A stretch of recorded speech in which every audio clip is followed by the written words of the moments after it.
القرآن يوحدنا لطريق الخير يوجهنا الله تعالى أنزله ورسول الله بسم الله الرحمن الرحيم. الحمد لله رب العالمين، والصلاة والسلام على سيد الأنبياء والمرسلين محمد وعلى آلہ وأصحابہ اجمعین. اما بعد. محترم طلباء، آج سے ہم اپنے سلسلے کی ایک اور کتاب نزہۃ النظر فی توضیح نخوۃ الفکر کے درس کا آغاز کرنے جا رہے ہیں. یہ کتاب فن اصول حدیث میں ہے اور یہ اپنے فن کی اہم اور بہترین کتاب ہے. فن اصول حدیث میں جو کتابیں لکھی گئی ہیں اس میں جو بنیادی کتابیں ہیں اس میں اس کا شمار ہوتا ہے. ہمارا جو درس نظامی کا 8 سالہ کورس ہے، نصاب ہے، اس میں حدیث کا جو فن ہے یہ موقوف علیہ کے سال میں یعنی مشکات شریف جو پڑھائی جاتی ہے عربی ہفتم کے اندر، تو باقاعدہ جو حدیث پڑھنے کا طلبہ آغاز کرتے ہیں، شروعات کرتے ہیں، وہ عربی ہفتوں کے اندر کرتے ہیں. اب جو علم حدیث ہے اس کو سمجھنے کے لیے علم اصول حدیث کی ضرورت ہے، اس لیے کہ اس کے اندر بہت سارے اصطلاحی الفاظ استعمال ہوتے ہیں. مثال کے طور پر کسی حدیث کے بارے میں کہا جاتا ہے کہ ھذا حدیث حسن، اور حسن کے لغوی معنی آتے ہیں اچھے کے، تو اس کا مطلب یہ نہیں کہ حدیث اچھی ہے، بلکہ حسن ایک اصطلاحی لفظ ہے.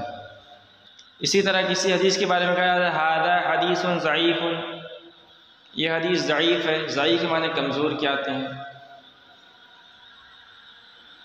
تو بہت سارے الفاظ حدیث کی کتابوں میں ایسے آتے ہیں جو اصطلاحی ہوتے ہیں، ان کا ایک خاص مفہوم ہوتا ہے. اسی لیے علم حدیث کو باقاعدہ شروع کرنے سے پہلے علم اصول حدیث کو طلبہ کو پڑھنا چاہیے. اور اسی لیے عام طور پر مشکات شریف سے پہلے یہ کتاب نزہۃ النظر فی توضیح نخوۃ الفکر پڑھی جاتی ہے، جو طلبہ کے درمیان نخوۃ الفکر کے نام سے مشہور ہے. حالانکہ یہ متن کا نام ہے، ہم آگے آپ کو بتائیں گے. اس فن کی ایک اور کتاب ہے شیخ عبدالحق محدث دہلوی رحمۃ اللہ علیہ کی، جس کا نام ہے مقدمہ شیخ عبدالحق محدث دہلوی. بہت مختصر سی رسالہ ہے. تو یہ کتاب ہے فن اصول حدیث کے اندر. اب قبل اس کے کہ ہم اس کتاب کو باقاعدہ آپ کے سامنے شروع کریں، ہم آپ کے سامنے چند باتیں اس کتاب کو شروع کرنے سے پہلے پیش کریں گے. آپ کو چند باتیں بتائیں گے تاکہ آپ اس کتاب کو بصیرت کے ساتھ اور اچھے طریقے سے سمجھ سکیں. سب سے پہلے کہ کتاب کا نام کیا ہے اور جو صاحب کتاب نے اس کتاب کا نام رکھا ہے اس کا مطلب کیا ہے. اس لیے کہ مصنف کتاب اپنے کتاب کے نام کے اندر ہی کتاب کے موضوع اور مفہوم کی طرف اشارہ کر دیتا ہے. تو یہ سمجھنا جو ہے طلبہ کے لیے مفید ہوتا ہے. اس لیے میں طلبہ کو خاص طور پر جو کتاب کا اصلی نام ہوتا ہے وہ بتلاتا ہوں اور اس کا مطلب کیا ہے اس کو بھی بتلاتا ہوں. تو سب سے پہلے ہم کتاب اور اس کا کتاب کا اصل نام کیا ہے، پورا نام کیا ہے اور اس کا مطلب کیا ہے اس کو سمجھیں گے. پھر مختصراً صاحب کتاب کے بارے میں جانیں گے کہ اس کتاب کے مصنف کون ہے، اور تیسرے نمبر پر جو کتاب کا موضوع ہے اس کو ہم سمجھیں گے. تو سب سے پہلے ہم سمجھ لیتے ہیں کتاب کا نام کیا ہے. تو آپ کے سامنے بڑے بڑے حروف کے اندر لکھا ہوا ہے نزہۃ النظر فی توضیح نخبۃ الفکر فی مصطلح اہل الاثر. یہ کتاب کا پورا نام ہے. مختصر اگر اس کا نام لیا جائے تو شرح النخبہ کہہ سکتے. اوپر دیکھیے لکھا ہوا ہے شرح النخبہ.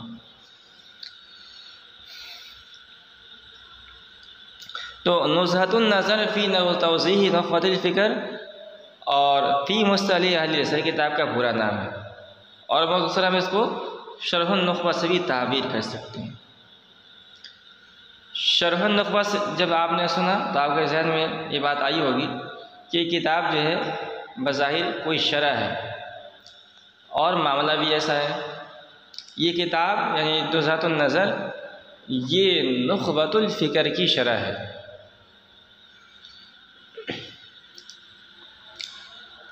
دراصل حافظ ابن حجر رحمۃ اللہ علیہ نے فن اصول حدیث میں ایک مختصر سا رسالہ مدون کیا تھا جس کا نام انہوں نے نخبۃ الفکر رکھا تھا. نخبۃ الفکر فی مصطلح اہل الاثر رکھا تھا. اور اس مختصر سے رسالے میں انہوں نے علوم حدیث کے تمام اہم مباحث کا یہاں تک کیا تھا. یہاں تک کہ نخبۃ الفکر کے متعلق کہا جاتا ہے کہ حدیث اور اصول میں نخبۃ الفکر کی وہی حیثیت ہے, وہی مقام ہے جو علم لغت میں خلیل ابن احمد کی کتاب العین کا ہے. تو یہ بہت اہم کتاب تھی, بہت اہم رسالہ تھا. یہ رسالہ یعنی نخبۃ الفکر فی مصطلح اہل الاثر ایک مختصر سا رسالہ تھا, جیسے کہ بار بار بات سامنے آ چکی ہے. مختصر تھا مگر جامع تھا. مگر اس فن کو مزید مفصل اور مبوّب انداز میں بیان کرنے کی ضرورت تھی. اس لیے خود حافظ ابن حجر رحمۃ اللہ علیہ نے اس کی شرح لکھنی شروع کی. پہلے انہوں نے ایک متن تیار کیا نخبۃ الفکر, جو اپنی جگہ متن کی حیثیت سے بہت ہی مختصر اور جامع کتاب تھی. بعد میں ضرورت محسوس ہوئی کہ اس کو اور اچھی انداز میں کھول کر مفصل انداز میں بیان کیا جائے اس فن کو. تو اس کے لیے انہوں نے دوبارہ اس کی شرح لکھنی شروع کی اور ایک بہت ہی عمدہ اور بہترین شرح تیار کیا. اس کا نام انہوں نے یہ رکھا نزہۃ النظر فی توضیح نخبۃ الفکر فی مصطلح اہل الاثر. تو یہ کتاب کا پورا نام ہے.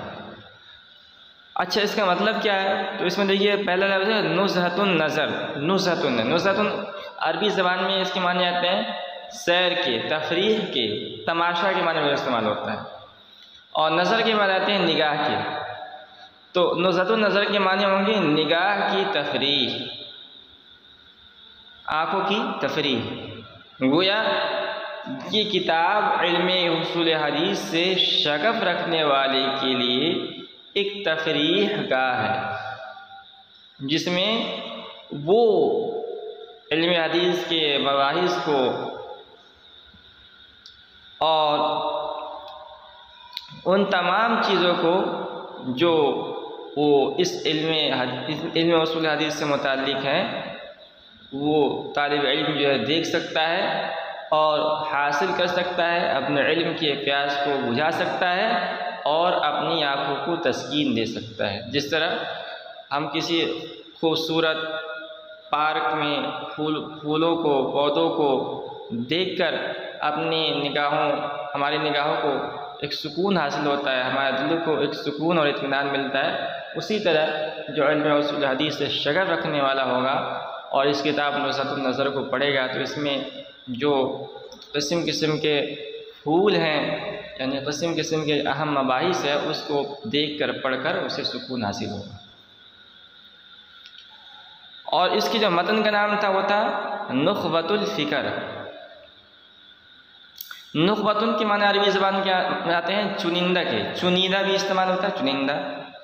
اور فکر جو ہے کاف کے زبر کے ساتھ یہ فکرتن کی جمع ہے جس کے معنی آتے ہیں سوچ کے, غور و فکر کے. تو اور اس کے بعد فی مصطلح اہل الاثر, مصطلح اور اصطلاح دونوں عربی زبان میں استعمال ہوتا ہے، اصطلاح کے معنی میں استعمال ہوتا ہے، اور اہل اثر، اہل کے معنی آتے ہیں والا اور اثر کے معنی آتے ہیں حدیث، تو اہل الاثر کا ترجمہ ہوگا حدیث والے، اس کا آسان ترجمہ ہم کر سکتے ہیں محدثین سے۔ تو جو متن ہے نخبۃ الفکر فی مصطلح اہل الاثر، اس کا مطلب کیا ہوگا؟ محدثین کے اصطلاحات یعنی فنی اصول حدیث کے سلسلے میں چنندہ افکار و نظریات، محدثین کے اصطلاح یعنی فنی اصول حدیث کے سلسلے میں کچھ چنندہ افکار و خیالات ہیں جس کو صاحب کتاب نے اس کے اندر جمع کیا ہے۔ تو یہ تھا کتاب کا پورا نام اور اس کا مطلب۔ دوسری چیز صاحب کتاب کے بارے میں جان لیجیے۔ صاحب کتاب بہت بڑے علامہ اور محدث ہیں، بڑی بڑی کتابوں میں جو ہے ان کا تعارف کئی صفحات میں لکھا ہوا ہے، تو یہاں ہم مختصراً جو ہے اس کا ذکر کریں گے۔ آپ جو ہے بڑی بڑی کتابوں کے اندر براہ راست رجوع کر سکتے ہیں اور ان کے متعلق مزید معلومات لے سکتے ہیں۔ تو صاحب کتاب کا نام احمد ہے اور ان کی کنیت ابو الفضل ہے اور لقب شہاب الدین ہے۔ عسقلان کی طرف نسبت کرتے ہوئے ان کو عسقلانی کہا جاتا ہے، اور ان کے والد کا نام علی تھا۔ ان کا سلسلہ نسب یوں ہے: احمد ابن علی ابن محمد ابن علی ابن احمد عسقلانی مصری، اور ابن حجر یہ ان کا مشہور لقب ہے۔ اگرچہ بظاہر معلوم ہوتا ہے کہ ان کی کنیت تھی، لیکن ان کی کنیت ابو الفضل تھی اور ابن حجر ان کا لقب تھا۔ ابن حجر ان کا لقب کیوں پڑا؟ اس میں مختلف اقوال ہیں، جن میں سے ایک قول یہ ہے کہ ان کی نسب نامے میں 5ویں پشت میں ان کے ایک دادا آتے تھے، ان کا دادا کا نام تھا حجر، ان کی طرف نسبت کرتے ہوئے ان کو ابن حجر کہا جاتا ہے۔ بہرکیف جو بھی وجہ رہی ہو، ان کا جو لقب مشہور لقب ہے جس سے وہ علم حدیث کی دنیا میں جانے جاتے ہیں، وہ ہے ابن حجر عسقلانی۔ 23 شعبان سن 773 ہجری میں آپ پیدا ہوئے مصر کے اندر، اور 28 ذی الحجہ سن 852 ہجری میں آپ کی وفات ہوئی۔ آپ نے اپنی طویل علمی زندگی میں مختلف علوم فنون کی بہت ساری کتابیں تصنیف فرمائی، بلکہ حافظ سخاوی رحمۃ اللہ علیہ نے ان کی جو تصانیف ہیں ان کی تعداد جو 150 بتائی ہے، 150 کتابیں لکھی تھی۔ تو یہ تھا صاحب کتاب کے بارے میں مختصر تعارف۔ تیسری چیز، کتاب کا موضوع کیا ہے؟ تو کتاب کا موضوع ہے علم اصول حدیث۔